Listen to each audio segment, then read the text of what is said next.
Hello friends, in this video we're gonna learn how to verify our account in Pionex Exchange. When you register, click on your user menu and go to KYC. Then we enter the verification section that it shows us the features and limits of the verification, and the requirements are government issued ID and facial recognition. Click on verify. You see the informations for Pionex identity verifications such as legal age should be above 18, etc.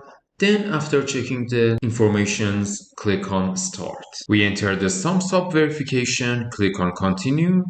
If you wanted to continue with your phone, click on this section, or with your current device on this option. Check this box to agree to the terms and conditions of the website and click on continue.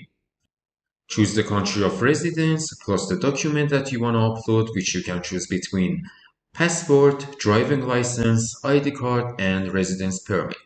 Finally, click on continue. If you wanted to change the document, you can click on this option. Then in this part, you have to upload front side of the ID card and back side of the ID card. Then click on continue. For next part, you have to take a selfie in order to verify your identity. Click on continue and take a selfie. And as you can see, we verified our account under 10 minutes. Good luck.